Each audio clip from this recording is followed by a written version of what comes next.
All right, Zach, we're back this week with more NFL action. So we're going to do week 7. Unfortunately, as you can tell, we're down a person today. Tony had to run across town apparently because his wife blew a tire. Hope that she's all right. Hope that all goes well, but we'll be missing him today. I know he wanted to talk a lot of shit about the Patriots, so he'll have to wait until Oh, it's that. okay. It's okay. Yeah, I'll add it in I'm all sure. Yeah, I'm caps. sure we'll do plenty ourselves. But Yeah. yeah, I know he wanted to do that, so we'll hopefully he'll have that opportunity here in the next couple weeks. But yeah, we're going to talk about Week 7 action with the ATB NFL Live show. Of course, everybody joining us today. Um, as a smaller slate of games this week. So with a lot of Yes. teams on bye, and I kind of wish the Steelers were still on bye. They need it, but we'll talk about them later. Um, Yeah, we'll talk about them later. I'm not too excited for them Oh, today. you're not really? Me either. Yeah. We'll talk about it though. But no, a lot of 1 o'clock games, couple 4 o'clock games, and then of course we have a really big Sunday night game that we'll talk a lot about. I'm sure, Zach. And then also, uh, I don't want to say too interesting of a Monday night game, but You never know. well, yeah, we'll see. Kind of going to be a bounce back opportunity for the Niners, but we'll talk about that. Let's start with Browns Colts. So Deshaun Watson, from what I've seen, looks like he could play in this game. I don't know if it's been confirmed that he is yet. I'm not sure how big of a difference that ultimately makes, though, with the Colts situation. Obviously, starting Gardner Minshew the rest of the year, unless he gets hurt as well, with Anthony Richardson now officially out for the Oh wait, season. did they pull the plug on him for the Yeah. short Oh, you term? didn't see that? You didn't see that? No, I did not see that. No, Okay, yeah, wow. he's done. Wow. He's getting the surgery to correct his AC joint injury, so he is done for the year. So Okay, it's wow. all Gardner Wow. Minshew the rest of the way, barring him getting hurt. Obviously, we'll see what happens with that. But yeah, it's going to be Gardner Minshew down the stretch. So what do you think about this game specifically, Tony? Or Zach? Um I always go to Tony no, you're first. Sorry, good, you're good. Zach. Yeah. No, so this one is gonna be interesting. I would say more so for the Browns because Yeah. they come off a massive win last week of Yes. Yeah. completely doing what no defense has done so far through Brock Purdy's regular season career and shut Yeah. down that offense. Um, Now I'm not surprised because the Browns defense has been an absolute unit this season.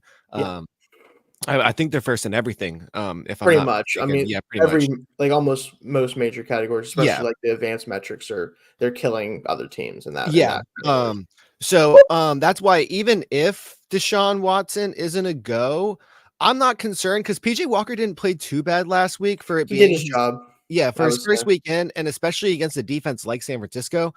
You're going up against the Colts. They're not as fearsome of a defense. I think bigger for Indianapolis is they kind of got a rough go last week going against Jacksonville, who really just needed a Get they've right had game. some big wins, but they needed like that decisive Yeah, double digit, like we beat a team.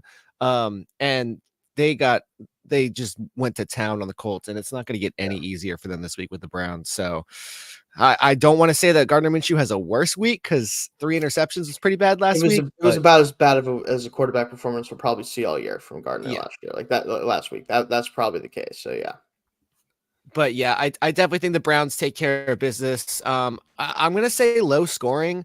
So maybe like 17-13 Browns. yeah. I mean, it kind of feels like one of those ugly games, especially if not saying that it's a huge difference at this point, at least when we've seen it from Watson to the backups. Obviously he's going to be the better player if he's playing, but I don't see the Browns needing to score a lot, and I don't think that they will. Like you said, I think they can get it done just because, again, that defense might keep the Colts to like 10 points or something, Yeah. or 13, like you said. So I'll say, I'm going to say 17-10. Browns, I think they get a couple touchdowns early and just kind of coast from there, because I don't think, again, I just don't trust Minshew in this offense to do a whole lot. I mean, Jonathan Taylor could make a big difference a couple weeks now back from injury. If he and Zach Moss can continue to be a good 1-2 punch, then maybe they can do something, but even on the ground, it's been rough for this year against the Browns with the additions that they made to help with that. So, Yeah. yeah, kind of agree with you on that one. Bills Patriots. So this is where again I think Tony would have wanted to say some stuff about Mac Jones in particular. Some news though that we found out today, I believe initially reported by Ian Rappaport. Apparently Belichick signed a pretty solid extension, secretly, kind of like not secretly, but quietly over the last offseason or this past offseason. So he's definitely not going anywhere. So that conversation can be put to bed. I mean, I kind of figured he's going to be one of those guys that goes out on his own terms, for better or worse. But that kind of confirms that that's the thinking of the Patriots as well. And I do have a take about Belichick that I'll get to once I start talking about this game. But even though the Bills are coming into Foxborough, this feels like a mess of a game. Like the Patriots are really bad right now. Yeah. So as far as Bill Belichick, the idea that he's going to get one shot at quarterback, at least like one that like they brought in as a rookie, because After like, Brady, yeah. yeah, the Cam Newton, whatever happened that year, that was a Yeah. mess. And like there is some reason to believe had Cam Newton not gotten COVID, the Patriots would be in a completely different position than they are right That's now. totally possible. I Yeah. believe that. Yeah. He was looking good those first 2 weeks he was playing. But Mac Jones has just figured out they don't really have much. I mean, we're literally sitting here talking about Malik Cunningham and Will Grier possibly coming in at some point to play, because apparently Bailey Zappi is not it, which like No. why have him on the roster at that point? Then you might as well just use those two spots on Cunningham and Grier. But I don't think Belichick gets one quarterback and Kraft is like, oh, nope, sorry. Because this man literally did handcraft 5 Super Bowls.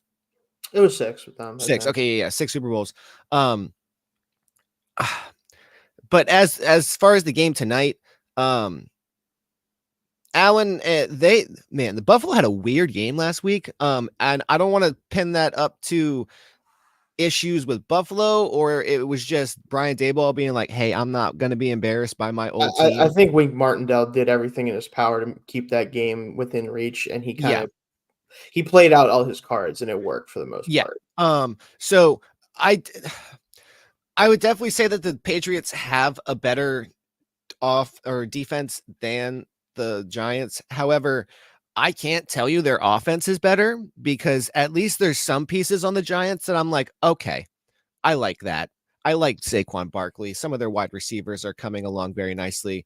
The Patriots, though, no, nothing at all. There's not much whatsoever that I'm like, oh yeah, I'm very sure. They have not scored more than 20 points all year.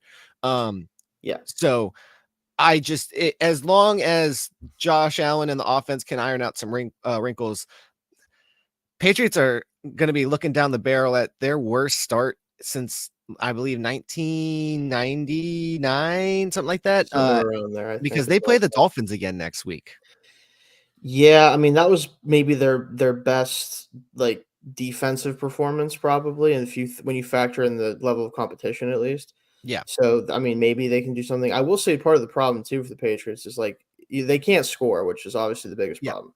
But their defense is really banged up right now, right? Yes. And that makes it that much harder to keep teams in check and to give the offense a fighting chance. Because at least if you keep the game close, things can bounce your way. You get turnovers, you can get a fluke play, whatever it is, right? Like something can happen there. It's kind of like how the Steelers are living on edge constantly, right? Like they're just relying on something crazy happening. The Patriots can't even really do that right now because their defense isn't really at full strength whatsoever. So, the take I'll give before I give like a score prediction and what I think is going to happen. You can give your score then too. With Bill, if he's going to coach this team for multiple years from now, right? I'm not saying that is necessarily bad, but what I think has to happen if he wants to have a chance at success post Brady, he needs to stop being the GM of this team. They need to hire an actual GM who will take into consideration what he's trying to do, but do a better job, hopefully, of actually drafting players. Because historically, he has not been a good GM for this team whatsoever. He's been good at picking up scraps. He's been good at finding like late round like he's good at the peripheral stuff. But you have to hit on these high picks, and you have to pick the right types of players for the modern game. And I don't think Bill's going to do that at this point. I don't believe in that ability to suddenly show up for him. So if you can find a GM that can mesh with him well, and you can make him understand, like, listen, we want you to coach this team. We think you can still coach. You have not done enough as a GM to continue to do this now that Brady isn't able to work around these things. Because the one thing with Brady that we all know is like he can make stuff happen almost regardless of his supporting cast to a certain degree. Now, obviously, that last season when they lose to the Titans in the playoffs, that was kind of the limit of what you could do with that supporting cast that he had going on. But it still was a situation where, like, okay, you don't have to be perfect as a GM or even close to it. And you can still build a really good team because of the defensive coaching, because of Brady running the offense.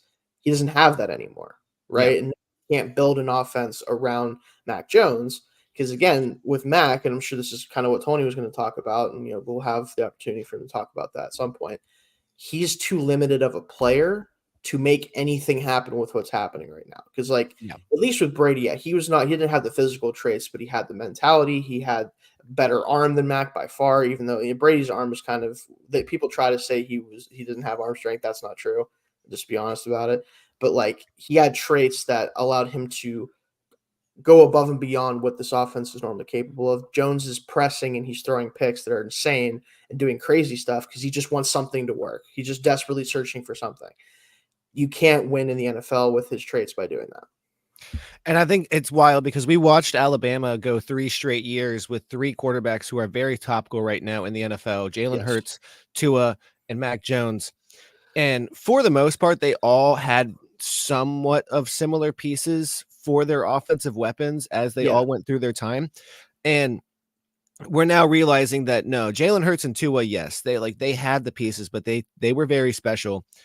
Mac Jones is looking like he ended up being another one of these quarterbacks that very much benefited from having all these pieces, but also benefited from the fact that Jalen Hurts and Tua came in, opened up Alabama's offense, and got them to start pushing the ball down the field to give Mac Jones that opportunity to do that with the weapons at Alabama, to where now Jalen Waddle and Devonta Smith and all these guys, they're the ones that are now popping off after Tua and Jalen Hurts have come off. And it's like, okay, I'm seeing this flip now. It was very quick, but it was there. Yeah, the problem with Mac the entire time, the reason you take him in the first round where they did is because you think he can be that, not even just game manager, but a guy who can run the offense, who can make the throws you ask him to make. He's a smart player, all that stuff, right? And I think he showed in his rookie year that that's the type of player he's capable of being.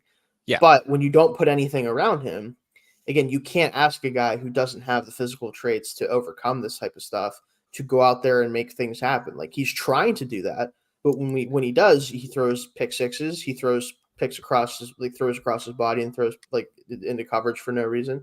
He's pressing and he doesn't have the talent to make that work. There's some guys who can get away with some of the stuff he's trying to do, but they play quarterback at an entirely different level than Mac Jones is capable of. So that's what it comes down to. When your best wide receiver by almost 150 yards is Kendrick Bourne. Right. No Kendrick Bourne slander, but it's still not great in 2023. It's just a disaster. As far as scores, we can move on to the next game. I'm going to say Bills 28, Patriots 10. Man, that's generous. I'm going to say Bills 28, Patriots 6. I just don't see them getting in the end zone. The Bills defense is too good. Yeah, I'm going to just assume because we should preface this. They've scored 20 points in the last 3 games. Yeah. So I understand even 10 is kind of actually asking for more than they've been giving overall. 17 is against the Raiders, Las Vegas Raiders. And even that game was also just weird, but whatever. No, but we'll move on to Commanders Giants here. So all I will say is I know it was one game. They scored 9 points, and even though they did have a chance to win it, and there was a potentially, we'll call it just to be nice, missed call on Darren Waller in the end zone against the Bills. I much prefer watching Tyrod Taylor play quarterback than Daniel Jones, and that's just it just might be a aesthetic thing for me. Maybe it's just I think it looks better. I don't know, but that makes me feel like this Giants team has a little bit more life to them. Otherwise, I really just feel like Daniel Jones, partly not his fault because his line's so bad, but I think he was just beaten down and just not able to do it. He just couldn't do it anymore. And I almost don't really blame him that much for that. He's playing bad within the problems, right? That's ultimately the case. But would you just get your ass beat every single game? Not just to score, but literally get your ass beat. It's tough. And I think Tyrod is, as much as Jones has good athleticism, Tyrod has a better chance of dealing with this because he has more functional athleticism. So I think he has a better chance of working within the issues that they have. So I have a little bit more confidence that this team can be competitive with him starting. But I do think the Commanders are a better football team ultimately. But I want to see what you have to say first. I think it's wild that you say that about Daniel Jones, because literally right across on the other offense, you have another quarterback who's just getting beat to shit And it's this his, but season. admittedly, it is his fault mostly, in my Is it opinion. his fault mostly? I think he's been credited for more than half the sacks that he's taken so far this year. Like, of him for like basically sacking himself. Or like his line's not great, but like Daniel Jones is like actually has no shot most of the time. Like watching those Okay, games, it cracks me because up. Like I Evan know he Neal took another especially. 5 sacks last Yeah, week, and and the I think Falcons are not a sacking team. if I remember, I think he was credited with 3 of those as taking sacks, basically. So like Okay, he's very much like the pace he's on, but like Sam Howell talking about him is unbelievable. Like he's gonna get sacked like damn near 100 times if he keeps this up. Now, granted, he's played better than anyone should ever play, getting sacked almost 100 times. But again, I think it's because he's kind of doing it to himself. Like the way he plays invites getting sacked, and okay.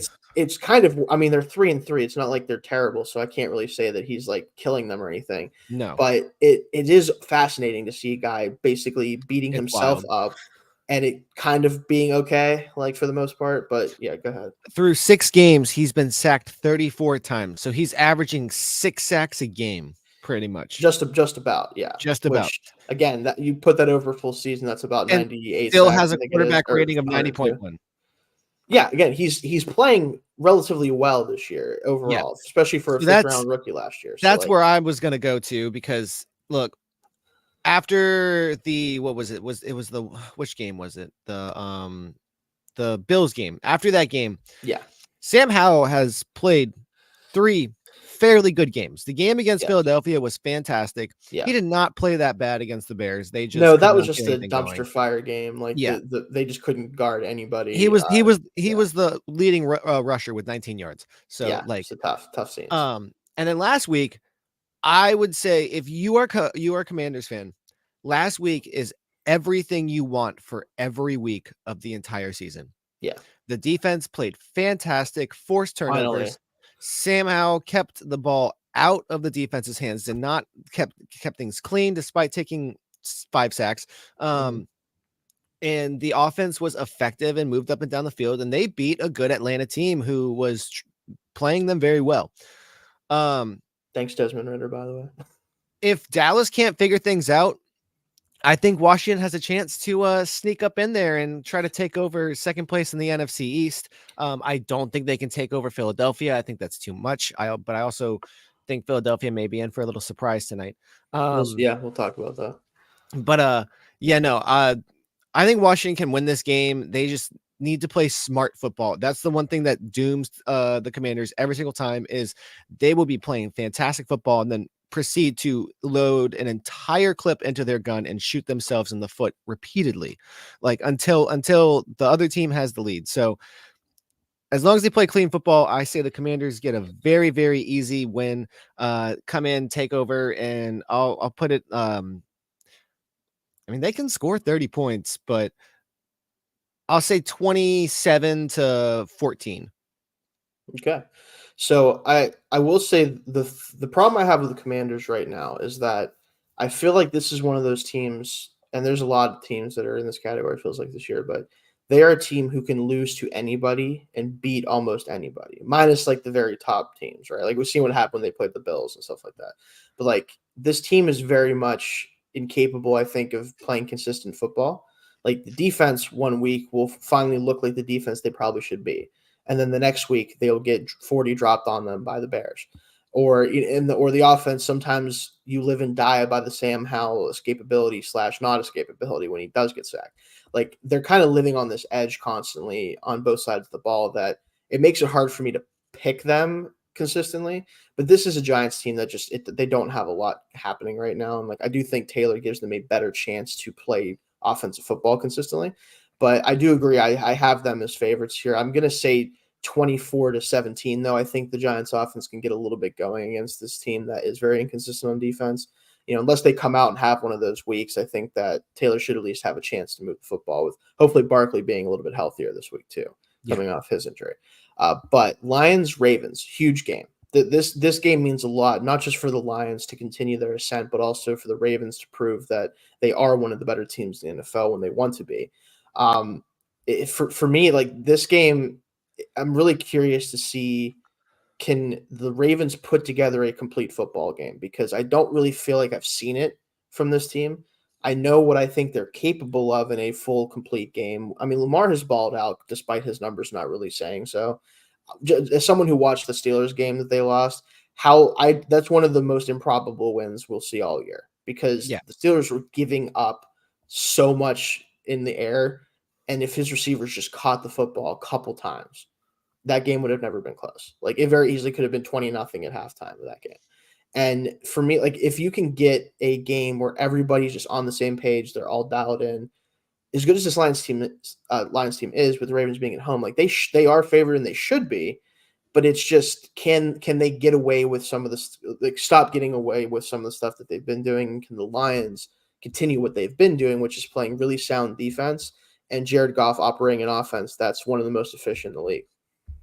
Yeah, I would say that this game is more important for Baltimore than it is for Detroit. Look, Detroit's sitting here at week 7, 5-1. I think nothing more they could ask for anything more. You have the room to drop a game if necessary, and to a team like Baltimore in the AFC, who is a contender, there's much worse games to drop. They could take a loss. Yeah. It's not going to mean much. But for Baltimore, I think this is a massive game, because we've watched them this year struggle, as you said, to finish all these games and against teams that do not have good offenses. That's been the more shocking thing. They lost to the they lost to the Steelers a couple weeks ago with just completely unfolding in the fourth quarter. I think last week was even more concerning because Tennessee has shown nothing this year, and at Yeah. least the Steelers have been competitive in a lot of games. I was watching that comeback and I'm just like, what do you guys do? You cannot let them do this. You cannot let them do this. So it's gonna and you highlighted it. It's gonna take Lamar Jackson's offensive playmakers to stop letting him down, because that is what's happening right now. He is playing fantastic football. Yes, the numbers may not look like it. There might not be the touchdowns, might not be this, but there can't be the touchdowns. There can't be the yards when your receivers are constantly and like consistently dropping catchable footballs that should be helping your team move down the field. There's no reason why you should be having Justin Tucker, as great as he is, kick 6 field goals to help you win against the Tennessee Titans. They don't have a passing defense. Like, Almost by default. Yeah. yeah. So it's going to be very interesting. It's going to take the receivers to haul in some passes and hold on, but Detroit is just playing fantastic right now. And it's going to take much more of an effort from the Ravens to get a win, I think, today than it's going to take for Detroit to it's going to be close, even if Detroit loses, it's going to be a close one. But I mean, at the end of the day, I can see Detroit going into Baltimore and winning this one. Yeah, for me, I think the Lions, as much as they're coming on the road here, I'm a little surprised that it's a 3-point spread, because that tells me that they think these teams are even, essentially. Yeah. Because on a neutral playing field, it'd be an even spread. I I struggle with this one because I feel like the Ravens play, and the Steelers do this too, and it feels like it's an AFC North thing sometimes. They play to their competition. So the Lions coming in 5-1, feeling like they're one of the best teams in the NFL, makes me feel like the Ravens are going to show up to this game more Yeah. than they have in other games. Does that mean they win necessarily? I don't know, but I feel like this is a chance for them to kind of set the record straight. They're like, yes, we can beat anybody. We just also need to stop being able to lose to everybody, right? Yeah. Because in my opinion, there's no reason this team shouldn't be 6-0 right now. Like, you can't lose to the Colts the way they did. Like, that was heartbreaking for them. And again, the Steelers, I think if I remember correctly, I charted over 100 yards and 2 touchdowns, lost to drops in that game against the Steelers. I don't know if I could say that about any other game I've watched this year, especially, or really any year recently, where you lose that much production and potential points just off of dropped footballs. So they've already had 2 games where they really shouldn't have lost. Is the third one going to happen here, where they're favored at home? I don't know this early in the season. I'm going to say 24-21 on a Justin Tucker field goal as time expires. That's kind of how I feel this game goes. They play what they need, they do what they need to do and get a win here, but it doesn't look pretty. It's kind of how I think this team has to win until they figure stuff out. I will say 27-24 on a Riley Patterson. Is that right? I believe so, right? Riley Patterson field goal. I'm pretty sure that's the kicker, right? I'm gonna Sounds find right. that real quick. I'm almost positive, and if I just pulled that out of like the depths of my brain, I'm gonna be really excited. Nice. Yes. I thought so. I was like, I don't think they've changed kickers because I thought that's who they have. Yes, no. So I just there's a lot to like in Detroit this year, and I'm very excited to see. I want them to win the NFC North. Oh, I think they're going to win the North. It's just whether what do they do once they get to the playoffs? Because I think that's the thing we haven't seen with this team yet. Oh, that we can't know. That's when Man Campbell takes over. Right. But I do want to see them go far this year and kind of see what they can do with Goff. And shout out to him, by the way. We didn't talk a lot about him, but he's a guy to me that he's the ultimate, like he's not a game manager necessarily, but he's the ultimate like quarterback for a system like this where it's just like, hey, all you got to do, man, throw the football to who needs to get the football, operate the offense, be that point guard for this team and make things happen. He's done such a good job of that under Ben Johnson, especially the last 2 years, obviously. Yeah. Curious to see what they do with him long term because one of my gripes with their draft was that they didn't try to find a more talented potential quarterback to take them to the next level moving forward. The way Goff is playing, the problem is Ben Johnson's obviously going to be a head coach next year, right? What does he look like without Ben Johnson? Who do they have calling plays? But I'm curious what their decision is going to be there. It's going to be interesting. Just y'all wait for Hendon Hooker. It's okay. Yeah, right, exactly. Just y'all wait. Y'all wait. No, so moving on to Raiders Bears. Yes, okay. I'm so happy that we're going to talk about this game before the other one. Listen. What Brian Hoyer and Tyson Bagent quarterback matchup? Hey, the fourth ever Division II quarterback to start an NFL game in the past 30 years, right? Yeah, past 20 years. Listen, I am not against Bagent whatsoever. Okay. In fact, because of how bad my fantasy team is right now and Justin Fields being out, he is currently one of my starting quarterbacks in a 2-quarterback league. Hey. I want him to do well. This game is got to be it has to be the lowest. Don't turn it on. Week, right? Don't turn it on. Like, let's just even if Aiden O'Connell, who I would love to see play because he's fun as hell to watch because he does crazy, like he tries to do stuff that's hilarious throwing the football. This just feels like one of those games that's going to end up being like 17-14, but nobody has fun. Have they said that Hoyer's starting? Hoyer is starting, yes. Okay, because I was going to say, I understand last week why they put Hoyer in over O'Connell when Garoppolo came out, because I think it's a lot smarter to put the veteran in a spot start situation when there's not much preparation. I would have gone with O'Connell with a full week of game plan to sit down and be like, okay, let's talk about this. You're playing against another rookie, man. Let's have some fun. The Raiders are weird. I don't really care. I don't think it matters that much ultimately. It doesn't. They're 3-3, so they're probably thinking, "Hey, we got to put the guy out there that gives us the best chance to win." Yeah, and you're going up against a 1-5 team who's without their quarterback and their number one running back, so it's just very interesting. Yeah, it's like, but you're 3-3, but you still suck. Like, let's be honest about it. Like, you can't. I don't really think playing for the competitive thing is. Granted, McDaniels is essentially coaching for his job, although they are second in the AFC West, though. Yeah, because the Chargers are 2-3. The Chargers hate themselves and everyone. They hate America. They hate everyone. Chargers, everyone hates them too. Well, yeah, we'll talk about them a little bit.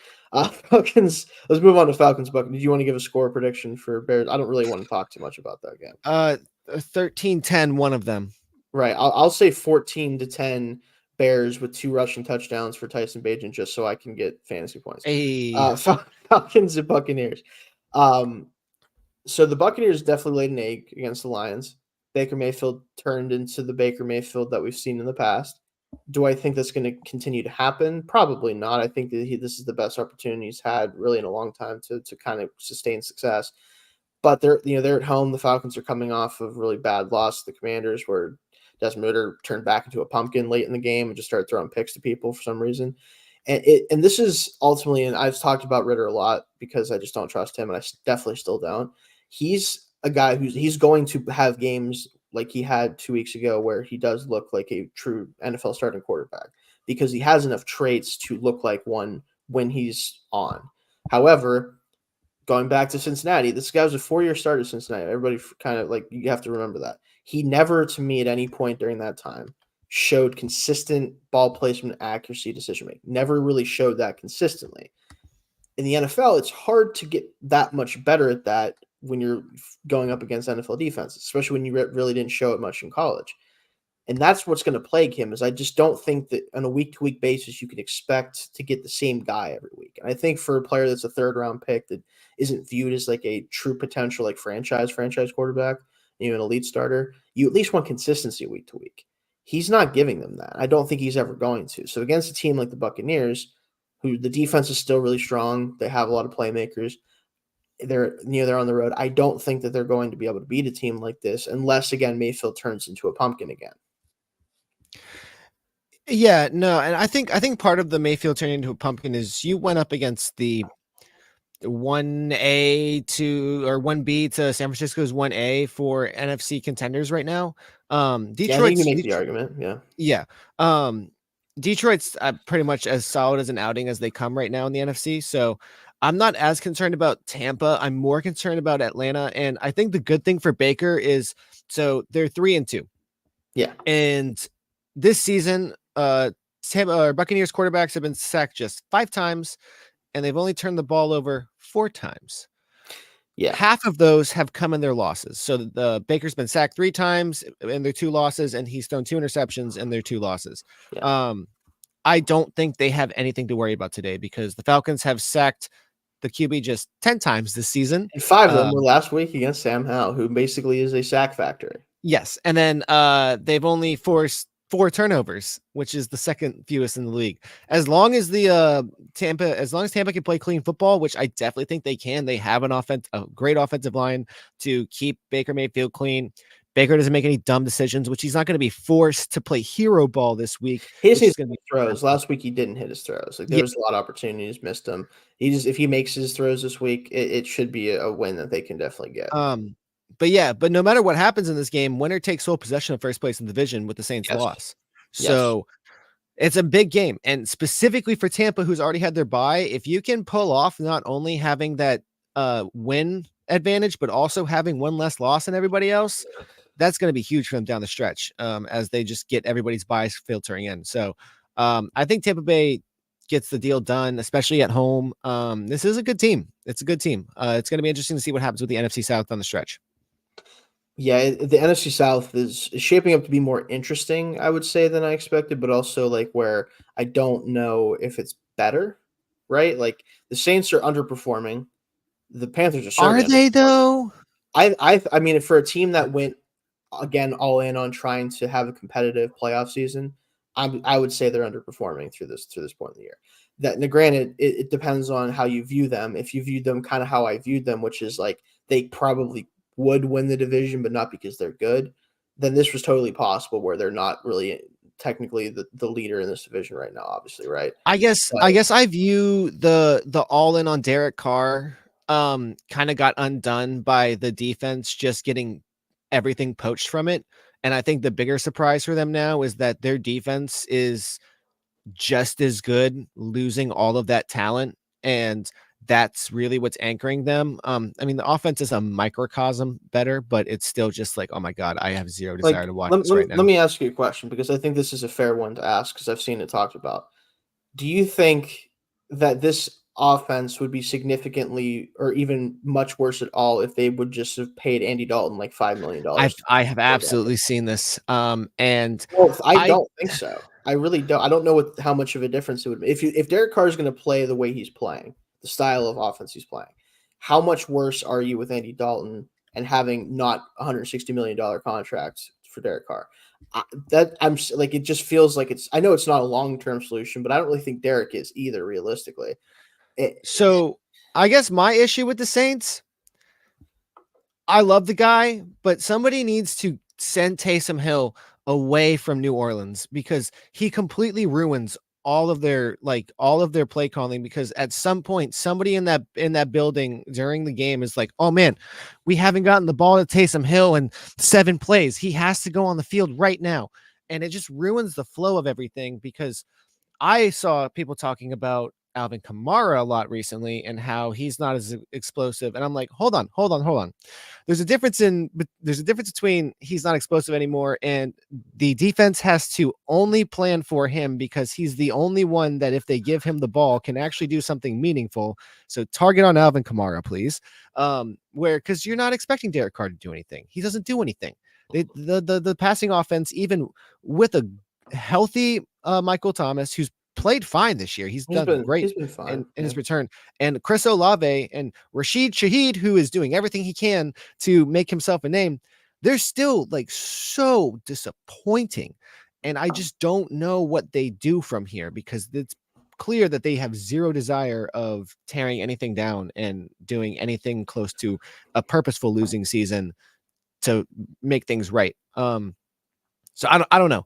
It's interesting. They're also having a lot of issues with coverage on the offensive line. And I think that's the bigger thing for them this year. Is it would look a lot better if they weren't missing so many people. So, or if Trevor Penning could block anyone at all, but whatever. Yeah. So we won't talk too much more about the Saints. What do you have for the Falcons Bucs score? I'm going to take Buccaneers. It's going to be a close game, but I'll take them 24-20. It's funny you say that. That was exactly the score I was going to say, 24-20. I think that the Falcons will hang tough because they are a competitive team despite the quarterback issues at times. But I think that the Buccaneers are just better right now. Let's talk about it. I'll let you have the floor on this one like normal first, because I have some things that I want to just say. But Steelers at Los Angeles Rams, going to the West Coast today for the first 4:00 game. Yeah, go ahead, Zach. You lead it off. All right. Before I say this statement, I want to say that by proven offense, I mean an offense that has shown us from week to week that they can score. Yes. The few times that the Steelers have faced a proven offense this season, which has been twice, it has not gone well. And when the reason I had to preface this is when I say this team in the next statement, the Texans are a proven offense at this point. They can score. I they would can move down the field. Yeah. The Texans and 49ers both dropped 30 points on Pittsburgh. And in those games, the Pittsburgh was able to score 13 points combined. I think it's more troubling that they were not able to score more than double digits against the Texans than the 49ers. That was not surprising. But I don't know how your defense is, Shayne, but I just don't think there's many defenses in this league that can silence the combo of Cooper Kupp and Puka Nacua, because if you give one too much attention, the other is going to blow back up. And it's just not a scenario that I would like to be in if I was the Steelers. There's not much in me, and I've kind of fallen into the trap because you've held stead firm and being like, nah, I don't believe they're not doing well. I will not believe until they get 3 offensive touchdowns in one game. And I think you're right. Yeah. I cannot see how they can keep up with the Rams offense whatsoever, even without Kyren Williams, which that's not even really a statement, although he had a pretty good game last week. He's been really honestly a pretty big player for them this year. So. Yes. So, it's not going to, I don't think it's going to be good, especially with Pittsburgh going across the country. So I'm going to say the Rams win it. I won't give you the 30, but 28-10. Yeah. So I'm going to take some time on this one. So a quick plug. So I write for the Steel Curtain, which is a fan-sided blog for the Steelers specifically. And there's a piece that I haven't fully finished, but will be finished probably not long after the game today, and then probably published during the week this week. It's going to be over 3,000 words on the Steelers and where they're at right now. And I feel like this game is going to just kind of solidify and bring home the major point of that article, which is that they are broken and that it's their own fault. As soon as the Rams score 20 points, which I assume that they will do at some point during this game, unless the defense scores a touchdown, the game is over. That's the problem with this team is once a team scores 20 points on them without the defense scoring for them, the game ends essentially. You can basically book it that the game is over because they cannot score 20 points offensively. They have not done it, and they will not do it until they make major changes to who's calling plays. Now, are the players within the offense executing perfectly? Because they always talk, oh, the players need to execute. Najee Harris is, oh, we got to execute. That's great, Najee. If you execute this offense perfectly, you score 24 points. That's the problem. You have to execute perfectly to score 24 points, not 30 points, not 38, 24 points. That's what I think the ceiling of this offense is. If they do everything that Matt Canada wants them to do basically perfectly, they can score like 24 points. In the NFL in 2023, scoring 24 points guarantees you nothing at all. It doesn't. It doesn't matter how good your defense is, unless you're like the Browns this year, who are having a historic start for this modern era of defenses and offenses, whatever. Like, you cannot assume that scoring 20 points gets you a win. That's how they're acting, though. And it feels like they think it's 2010. That's what I think. Like, that's the ultimate issue with this team is it feels like they have their heads 13 years in the past in terms of how the NFL works. And everyone else around them knows that that's not how that works. So they just we got to do is score 20 points. Steelers defense is scary sometimes. They'll do crazy stuff. They can manage. In their heads, they're like, okay, guys, if we can score 20 points, we win. That's not a position you want to be in, Zach. Shayne, what? How did you guys win your Super Bowls? I know. That's the problem. I know. It doesn't, but that's what I'm saying is they think it's 2008 and 2010 and 2005. And I love Mike Tomlin as coach, I really do. But until he looks at himself in the mirror and says, okay, I have to adapt my thinking to 2023, and I can't. Okay, I have to fire Matt Canada. Right. Or whatever. Right. He can't, but it's more important. Like, his philosophy currently is that, hey, my defense is going to win me games. I just need the offense to go out there and get me 20 points. You can't do that anymore, Mike. I'm sorry. And first of all, Canada's not even doing that anyway. But besides the point, if we did have an offense that scored 20 points a game, it's not going to win anything in the playoffs. You're not going to go to the playoffs with this defense as it currently is constructed. They have already holes on defense anyway. They're not playing their best players at half the spots, it feels like. He's also, you may have seen this, Dan Moore is apparently probably going to start today at left tackle after getting injured a couple weeks ago because he's a starter, and that's what happens, right? He got hurt. Broderick Jones is like 20 times better than him, but he got hurt, so he has to come back and play. They don't want to play their best players. They want to play the veterans, and they want to play the guys that they trust, regardless of the fact that they're bad. Like, it'd be one thing if they were just okay and, like, you didn't want to force rookies out there. The guys he's starting and playing are bad. Like, capital B bad. And it makes no sense to me because I know that they have to know that, right? Like, it can't be everyone else in the entire world knowing that Levi Wallace is burnt chicken and freaking Dan Moore gets bulldozed by every player he plays against. It can't just be us that knows that, right? Like, they have to know. But it feels like they don't, and it makes me feel like I'm stupid or something. Like, that's why I hate watching this team is I feel stupid. Because I'm like, oh, I see how bad they are, but they seem to think that they're great. I don't understand it, Zach. I really don't. No, I think your threshold as a team in the NFL for your offensive production should be 24 points. I'm looking at the points per game right now, and there's a line right here. At 23.3 points per game, you have the Indianapolis Colts. Yeah. At 24.5, you have the Kansas City Chiefs. Right. Who are having a slow start for their standards. Yes. Above the Kansas City Chiefs, you have Jacksonville, Seattle, the Chargers, Dallas, Philadelphia, Detroit, Buffalo, San Francisco, Miami. All contenders. Yes. All teams that we would look at and be like, these are teams that should be maybe the Chargers. That's like, oh man, yeah, well, that's that offense. But like most of those teams, we're sitting here and we're like, yeah, a lot of those have a respectable shot at competing for the Lombardi Trophy. That's what most teams should be looking for. And that's where you're looking at some teams like Baltimore right below that, 22.2 points per game. But the Steelers are at 15.8. And 12.4 points offensively. No, that is offensively is 15 point. Oh, well, I guess that's points per game. That's wild. They're averaging 12.4 offensive points per game. They're getting 4 Boswell field goals essentially a game in terms Well, of points. that's still better than the Giants and the Patriots. Again, yeah, great teams you want to be talked about with, right? Those Exactly. those two teams have less wins total than we do, and we're 3-2. You know how we're 3-2? Because T.J. Watt and Alex Highsmith exist. If they blinked out Oh, of that existence, defensive flex, yeah, baby. yeah, if they blinked out of existence, we might never win a game again. That's kind of what I'm saying is like for Virginia you to Tech? well, whatever. Listen, I don't want to spend too much more time on this team because it's obviously it's my team, so I don't want to hog it too much because we have your team to talk about here in a little bit. But at the end of the day, if you're going to score 12 points a game on offense and expect this to continue, they currently have a negative 31 point differential through 5 games, and they're 3-2. Zach, they are the Vikings on steroids. This is the Vikings last year on like extra anabolics. It's insane. How are we, like, and they're currently on pace to be outscored by over 100 points this year. To give you an idea, like I did some research for that article I'm talking about. The most wins any team has ever had while having a point differential that bad was 7 wins. And that was in 16 games, right? That's the best this team has ever done having that point differential. They're 3-2 right now. Now, obviously, that's not going to keep up.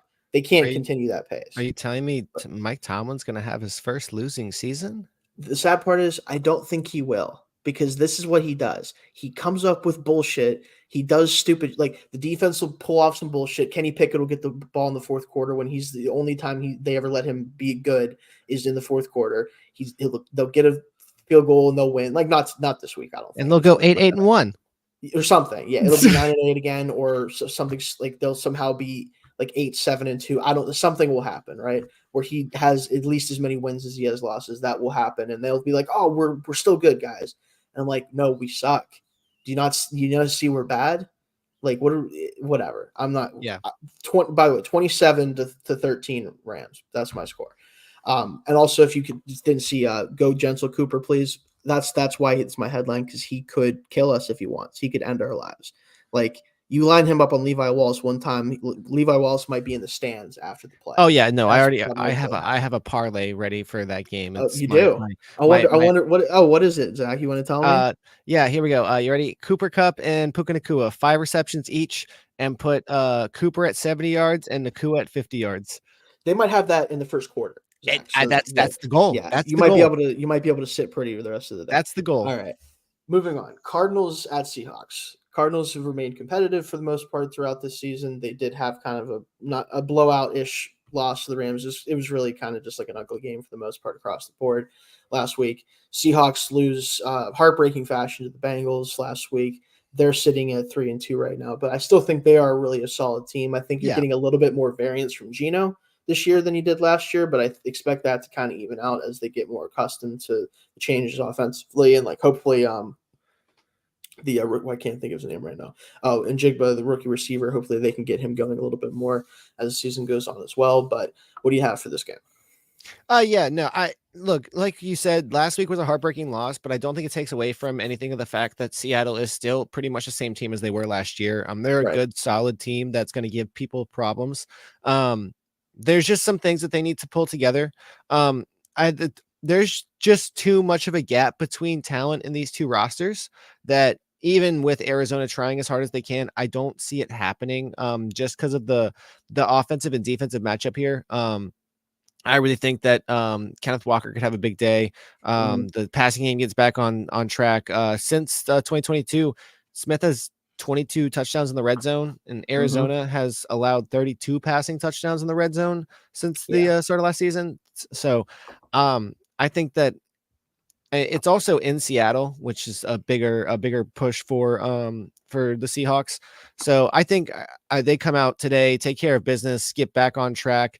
You're not that far off now with the San Francisco getting 1 loss. That's massive, especially because it looked like they were not going to be stopped whatsoever. So as long as they can keep the foot on the gas pedal and keep the wins coming, they'll be able to stay within reach of San Francisco until they get their next matchup with them and possibly take it over. I just Arizona needs to be looking to next season and looking at the draft. I think that's their big thing. Because they're the ones that have the 2 draft picks, right?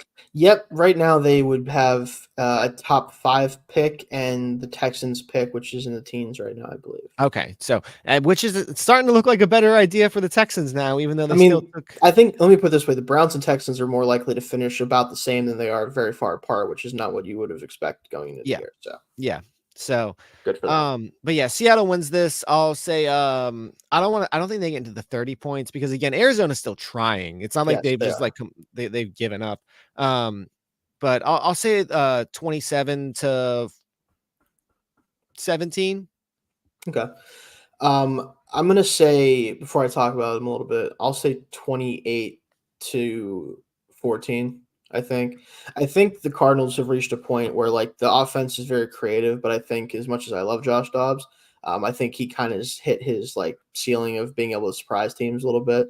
Yeah. And especially, I think James Conner, and I don't know if he's back this week. I think it's a multiple week injury for him actually, but he was a really huge part of the offense. Like he was having his best season in a long time in terms of being on the ground and efficiency wise. So getting him back at some point when that does happen, which again I don't think is this week, but I'm checking. yeah, when he gets back, this offense will be He is more still on competitive. injured reserve. Right. Okay. Yeah. So he'll be back eventually, but he is really a big part of this offense, and with him out, they just kind of have a mismatch of backs behind them, and I don't think it's going to be enough to really move the needle a lot. Hey, let's put some respect on Amari DiMercado's name. Good for him, yeah, for sure. But again, like Connor was really playing really well, Yeah, and it him and sucks for him him. and I've loved watching him and Jaleel McLaughlin play this year. It's been Yes, fun. very fun. Hey, the undrafted rookies, man, they always do something at running back, especially. But yeah, not a lot to talk about here. I do want to talk a little bit about Kyler being back in the practice window because it seems obviously And supposedly he is going to play this yes, year. and that's the thing is like I wanted to see what his approach and their approach was towards that. My thing is I think the reason that he plays this year, other than just being healthy enough to play and not wanting to not put any tape out there, obviously for his own sake, is I think that they believe in him to be the quarterback and they want to see what that looks like with the sample size they're going to get this year. I don't think they're going to be trying to take a quarterback. Now, if they get the first pick, which is totally possible, I think if Kyler comes back, I don't think they get that pick, right? Yeah. If they get the first or second pick, like if you get May or Williams, I'd understand with a new regime and moving Kyler, you can get a lot of pieces for him on top of what you already have. Like if he plays well, especially down the stretch, I would understand that. But I do think they believe that he can be the quarterback for this team still with a new head coach and a new scheme. How the turntables. Right, and I do think that too. Like I never really was on the train of like you have to move on from Kyler. I really thought it depended No. on like how he recovers, what his mentality is. Does he want to play for this team? And I think if he said like, "Hey, I do not want to be a part of this," then it makes obviously total sense to be like, "Hey, people are already saying we should move off you anyway. No one's going to bat an eye. We can get out of this contract. All that stuff." Would have understood that, but it sounds like he does want to come back. He does want to play. And I think that's huge for this team because if you can have two top 50, well, one top 5 pick, probably in a top 15-ish pick, maybe to add to this team and Yeah. to add to his weapons and everything else, now you're really talking about a team that could get back into contention really quickly if they can figure everything out defensively, especially too. Well, so I never felt that Kyler was the problem in Arizona. I think Me either. the No. bigger issue from the get-go was bringing in Cliff Kingsbury because Yeah. he never showed any sort of success at any level or any spot that he No, he played didn't. at. Yeah. And like that was just a very questionable decision by the Arizona front I think they office. got caught up in like we're drafting Kyler Murray. Cliff Kingsbury Exactly. loves Kyler Murray. He can Um, he can make an n- offense for him. And Now yeah. I think it would make sense if they throw him out there, maybe to be like, oh yeah, he's been hurt for the whole year. People want to see how he looks. Let me see if he plays a couple good games and get a little bit more for him. But I want them to keep him because there's a lot of moves that you've seen them make that they've put some stuff around him to help him. I mean, they went and traded for Marquise Brown. They got him his literally his college Yes, target. his college receiver. Which they were playing pretty well before he got hurt together. So it'll be interesting to see. But they've got a little road back. If he plays this year, definitely a positive for them. Yeah.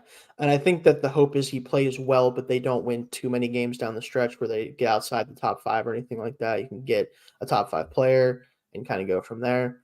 And then yeah, moving forward, I do want to see them stick with Kyler and try to make that work. Just because I think it'll be a good fit with this offense too.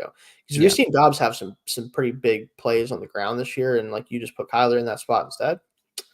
That should work out just fine. Moving on to Packers at Broncos. This to me the biggest question I have is like can Jordan Love bounce back from Yeah. 2 really bad weeks in a row? Because he showed a lot of promise the first couple games and showed some things. His issue right now is his accuracy needs to improve. Like he has to get that right, and his decision making has been outside of the last 2 weeks has been really sound for the most part through a lot of the year. But it feels like he's pressing because he's not completing some of these passes because he's been inaccurate at times. And I think against the Broncos defense that, yes, they stiff it up against the Chiefs, but the Chiefs have their issues offensively because no one can get open and all that stuff. I think that the Packers have a better opportunity, even than the Chiefs, weirdly enough, to kind of get this defense back into the like, oh God, is this the worst defense in the league territory again this week? Like that's the hope I think for them at least. Yeah. So Green Bay's loss in week 4 to Detroit, I kind of felt the same way as I did about the Chargers in week 1 when they lost the Dolphins. Like, no, they went up against a good team.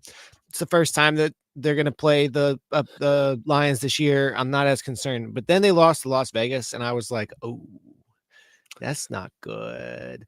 But like you said, they get the bye week, and then they get a better opportunity to come in and go up against a Denver team that just about everything has not gone right for this year. You get the win over the Bears, but it took a lot to do that, and they're not a great team either. But you really, really hope that Jordan Love can turn around, because there is nothing to say. Like there's nothing to be had for the idea that, oh yeah, no, the Broncos should be able to come in to, or the Broncos should be able to shut down Jordan Love and everything, because they haven't done it against anybody this year. And if it continues for a third straight week, I think there's a lot of questions of what happened after the first couple of weeks, because they were playing pretty well. The offense was playing Yeah, very the well. offense is moving well. Yeah. So you just they if they have those issues again this week, your bye week's gone too.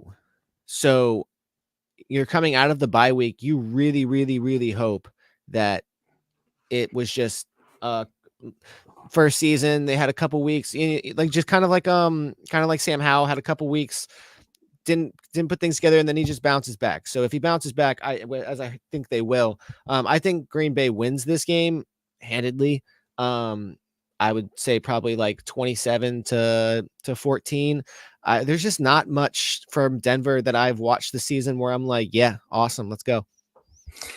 That's my thing is I think like the rest of the season for the Packers, because of the way that the Lions are playing, this season is about finding out what Jordan Love is Yes. as much as you can, right? You've seen him in the building for years.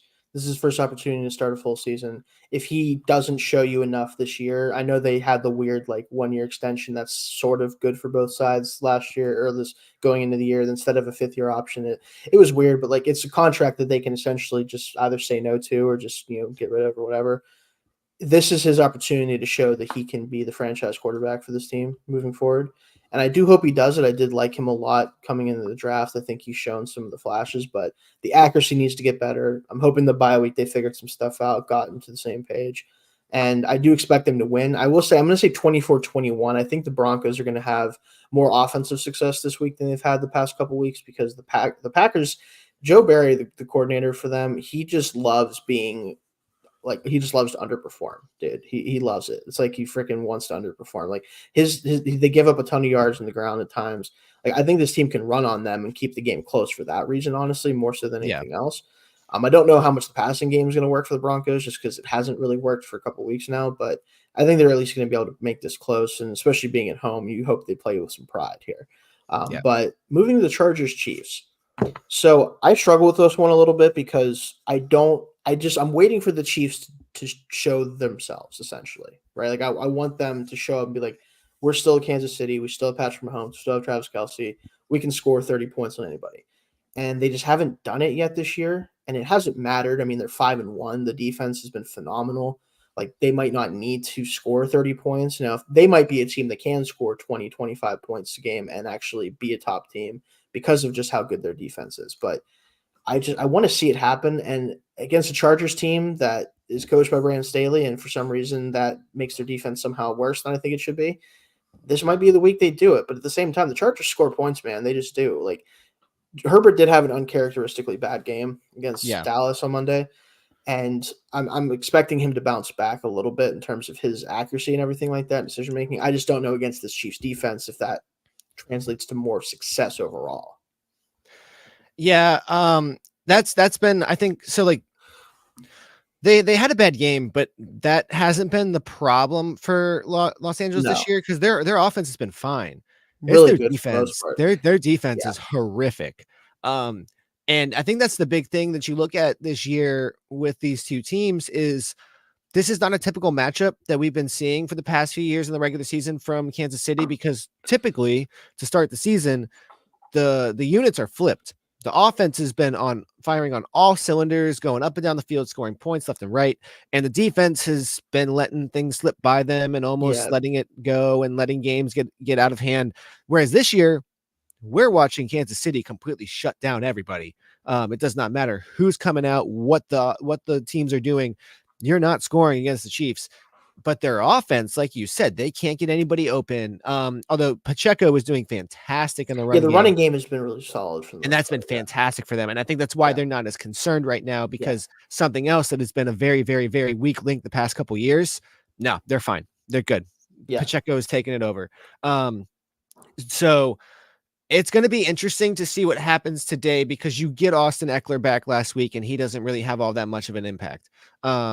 And it's like, that's upsetting because he did do a lot in week 1 before he got hurt against the Dolphins.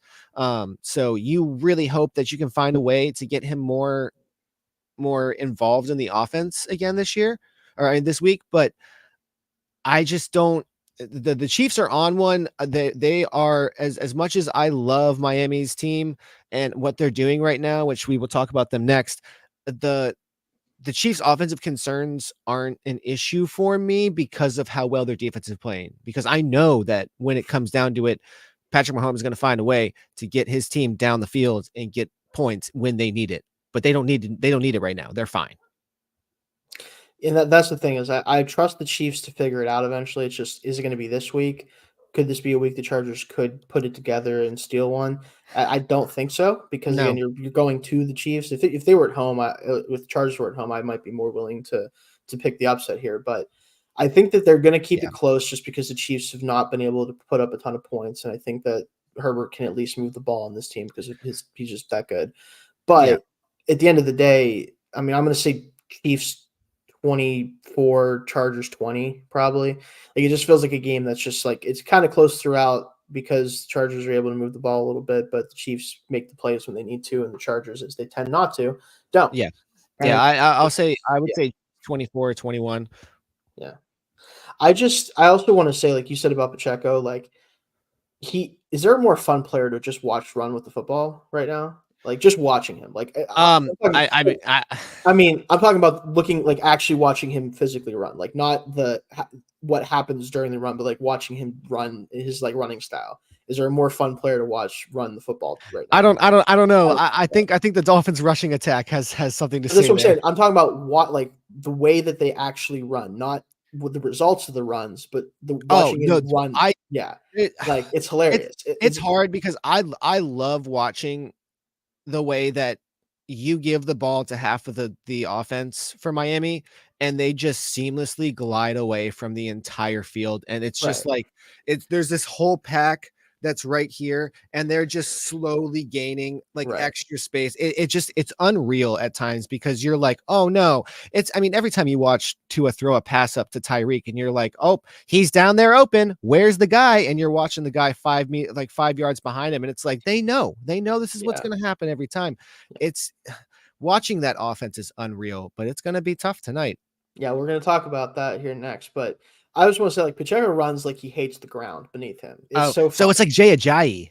Yeah, kind of. Yeah, but Pacheco has the explosiveness aspect to him that I don't think most guys that run with that amount of like anger have a lot of the time.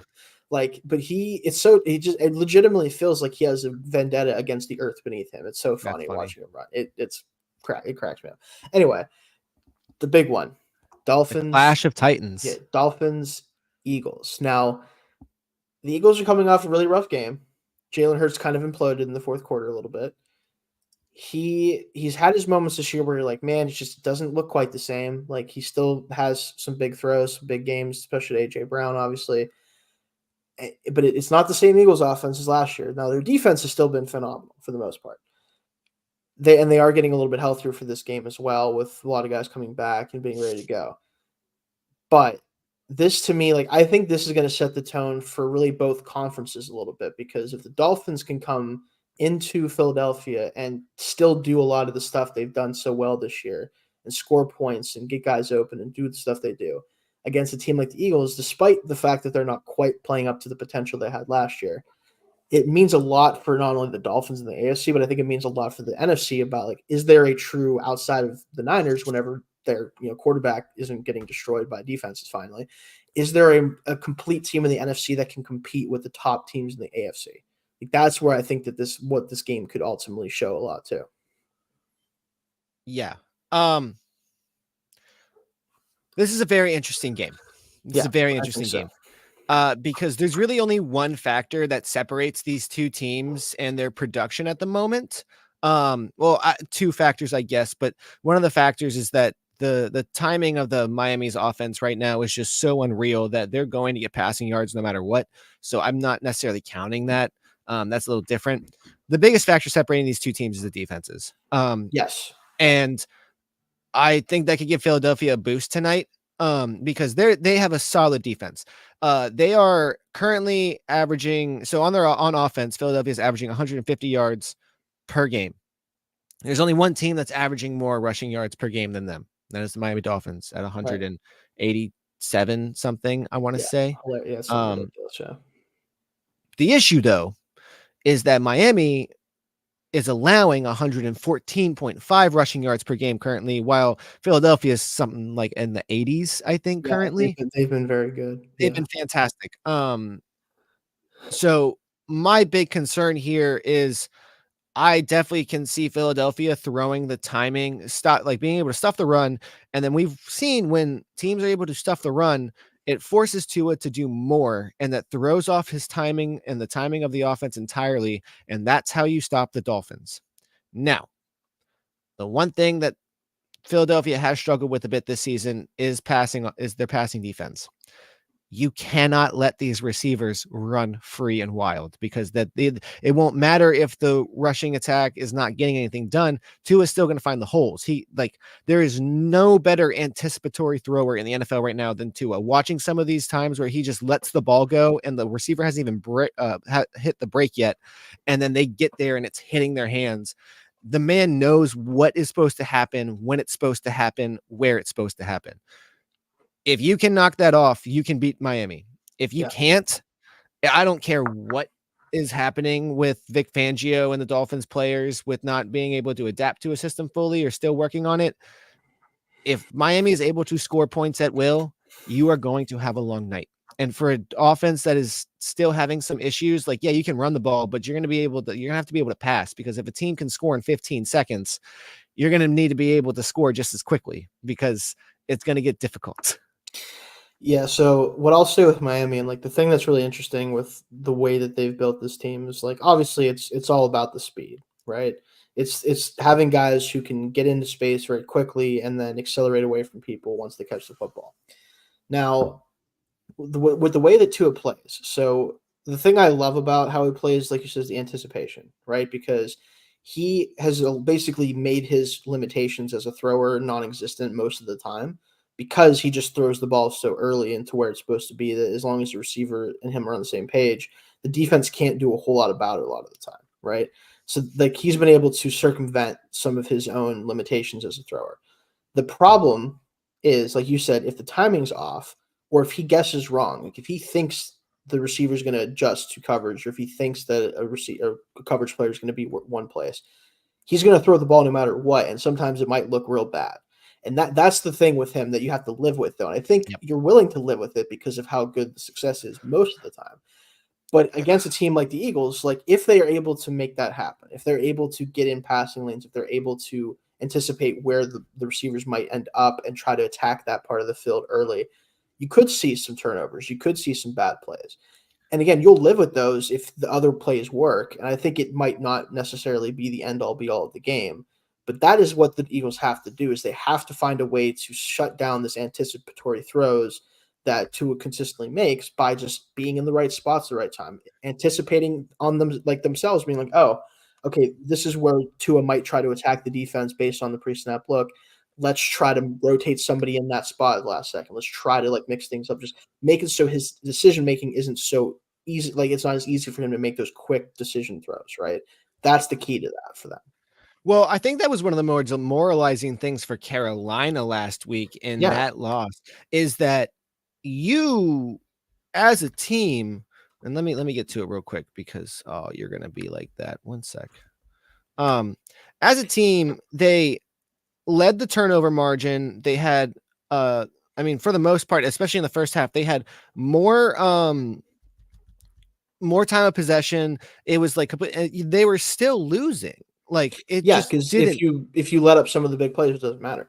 Yeah. So, and that's been one thing that I've noticed as I've watched Miami this year and even last year with Tua is I have not seen a quarterback in the past few years who's able to go out there, throw an interception, and then come right back out and act like nothing ever happened in his life. And the reason why is because he believes that the read, like if he throws a pick, a lot of time he really thinks it was just him making a decision, like premeditated decision based on what he thinks is happening and just being wrong. He's like, all right, that's going to happen sometimes. Like his picks tend not to be like, oh, just like really truly like after the play's already developed and like he's running around and throwing. Like he doesn't do a lot of that. It's more so like I'm making a decision right now. If it's wrong, it's wrong. That. And again, you'll live with that because of how the offense is built. Now, when he was doing that, when the offense wasn't good, that was when it was bad, obviously. But he's been able to get away with that now that he doesn't have to always score, like just to be able to have a chance to win. So, the other biggest test of today, and I mean tonight, is going to be how does that offensive line hold up? Because they've done a fantastic job today or this season. They have. They're it's still a bit patchwork, but this is a tough test, though, Zach. This is the toughest test of the season. Yeah, it's tough. It's gonna be tough. So I'll give my score. I think this is gonna be kind of like not a high scoring game, but a mid-tier kind of scoring game. I'm struggling not to pick the Dolphins just because I feel like they're catching the Eagles at a time where like they kind of just got gut punched, and like that makes me think it's either going to be the Eagles really, really respond or they don't have a response quite yet. It's going to be one of the two. But I'll say Eagles 27, Dolphins 24. How did they respond last year? I think they're like to the Commanders game. Yeah. I don't remember off the top of my head. I'm about to pull it up right now. They beat Indianapolis 17-16. I remember that game because Sirianni stood up on the bench and was like, yeah, that was funny. Yeah, that was wild. Okay. I think that I'm gonna give the Eagles the win because I think outside of the past 2 weeks, which I know we didn't even go last week, right? No. So I've shied away from picking Miami and it's done well for me so far. I'm going to say Philadelphia 28-27. It is a very close game, mid-tier scoring game.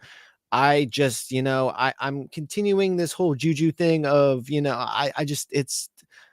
a bit scared because they're playing really well, but I know as a Miami fan, they could fall through at any time. Yeah. That's the thing is like I'm not waiting for the shoe to drop because I do think this offense is so good that unless there's a few matchups throughout the year, they're gonna be fine. They're very much a team that can beat anybody. But this is a tough matchup. I do think it's not gonna. I don't think this is a game that's you're gonna learn like one of these teams really isn't for real necessarily. I think it's just going to be it's going to be a really good gauge for how the top teams in each conference are kind of shaping up against each other, right? Which that's always fun this early in the season. Okay, last game. We'll get out of here before the game starts. Perfect timing. Done. 49ers at Vikings. Brock Purdy has his first chance to show what he can do after a loss in which he completes the game. Now, I want to talk about that game a little bit. So Christian McCaffrey obviously misses some time during that game. Deebo Samuel will be out for multiple weeks with a hairline fracture, I believe, in his shoulder. it is. Last I checked, I think he said like 2 weeks and they have their bye week, so he'll miss technically only 2 games. When those two went down, now granted, you still have more to work with than most guys have to work with.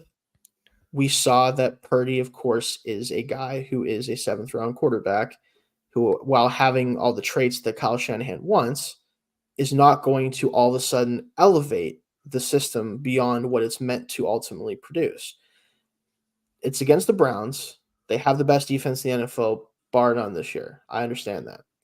And despite the fact that they had a chance to win it with a field goal, he did make some plays even on that last drive where it probably should have been either intercepted or at least ended the game earlier, right? So he had by far his worst day as a pro.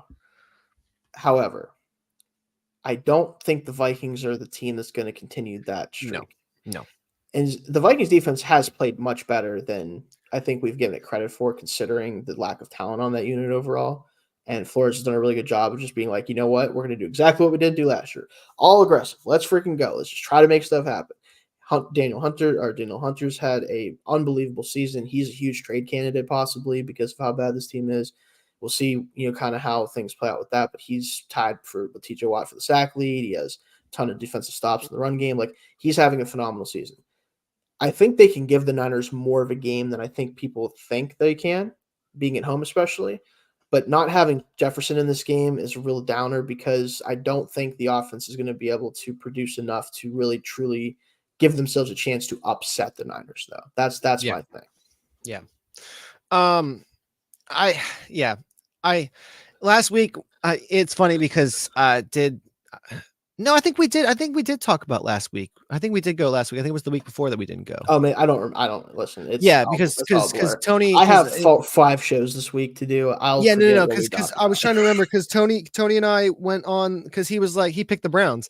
You're right. Because he's on his anti 49ers. Hey, it finally worked out. And I was like, I just can't do it yet. But there's a reason why we were saying that about the Browns. I can't say that about Minnesota. Minnesota is not the team that I'm sitting here in 2023 to be like, oh yes, this is the tester for San Francisco to show that though, yeah, there really are frauds, because they're not frauds. They're a great team. It's not fraudulent. There's a level of hype that Purdy specifically by himself was getting that wasn't fair to really him at all, and also to the team.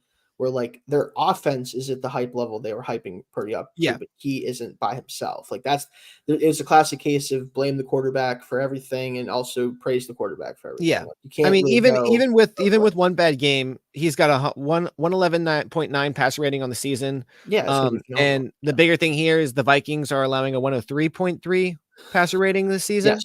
Yeah. The 49ers are also running successful plays on 54.3% of their pass attempts on the opponent's side of the field. The Vikings are allowing successful passing plays on 53.9% of pass attempts. When those numbers are really close, that's not good. That's not good at all. You don't want that. That usually within means 0.5%.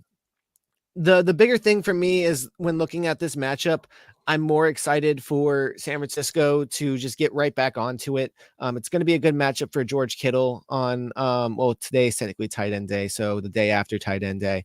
I just don't see many opportunities for the Vikings to squeak out a win here. This is really showing the Vikings 2023 is really showing the Vikings that it's over. This experiment has run its course and it's time to blow it up. They have a lot to work on this offseason. Yes, for sure. Yes. But score prediction? I'll say San Francisco. Is Christian McCaffrey playing? That's the thing, is I think he's expected to play. Okay. I'll say San Francisco 24, Minnesota 17. Fair enough. I'm going to say Niners 28, Vikings 20. I think the Niners have enough even without Samuel, and even if McCaffrey either can't go or doesn't play a ton. I think they have enough. Like, Brandon Ayuk is enough. He's outside of Tyreek Hill and Jefferson before he got hurt. Is he maybe the best receiver this year? Like, it just specifically this year, like, you can make an argument for that. Like, I don't know. Cooper Kupp is going to do his darndest. But I'm talking about like through 6 games. Like he he was doing ridiculous stuff, and I think he can keep doing that. I mean, even this last game, he had the catch and run that got them basically into field goal range. So like he's their guy right now, especially without Samuel out there. Like he's already been anyway. So I think him and Kittle and McCaffrey and everyone else is enough against the Vikings to win. That's the wild part is we talk about all this and then we forget about, oh yeah, George Kittle. He's still just sitting there. And then like against Dallas, he'll be like, oh, I'll get 3 touchdowns. Why not? Like it's just McCaffrey is questionable, but then they Yes. also have Elijah Mitchell and Jordan Mason sitting right behind him. So yeah, like it's not like they it's like it doesn't run matter. the ball. Yes, it's not like they can't run the ball. Obviously, McCaffrey adds an entirely different element. Oh, That's yeah. That's why they went out and got him. But they can beat the Vikings without him, right? Like Yeah. I think we can say that. Now, will they? Probably, but we'll let it. We'll let it They play out. do need some additions to their wide receiver room. It is a bit light. Especially when Ayuk wants $1 billion after this year. So there's that. Ayuk, and then you have Debo and Ayuk, and then you go to Jawan Jennings and Ray McLeod. Yeah, Jawan Jennings is really good for what they want him to do, but he's not going to make a huge impact in the passing game, especially if It can't be your wide receiver 3. Yeah, I mean, not in a normal offense. Maybe this No. offense, but yeah, Maybe. whatever.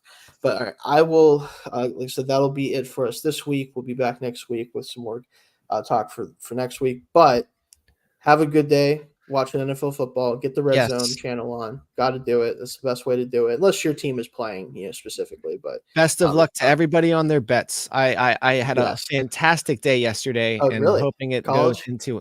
Oh yeah. I was eating it up in college yesterday. Nice, So nice. I have my normal insane parlays of all the 12 games because I'm a psychopath. That's what I like to do. But yeah, we'll see. Right at the end of the night, I was like, "Ooh, you know what? I've hit like 4 or 5. I want to flex a little bit," and I tried to place a parlay on UC. It was like in the first quarter, but it was like UCLA minus 25.5 and like over 40 something points, and I was like, it was like doing forever, and I accidentally ended up placing the 25.5 and the parlay. And so then I woke up this morning. I was like, oh, hey, they both hit. Awesome. Let's go. More money to reinvest into today. There you go. Unfortunately, that's probably how it is. Huh? Oh, that was the goal. I Right. put 15 in on Thursday and we got up to 120 yesterday. So There you go. There you go. All right.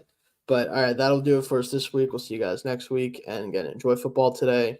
Hopefully your team wins, unless they're playing my team. If you're a Rams fan, I don't want them to win, but they probably will. But all right. see y'all later.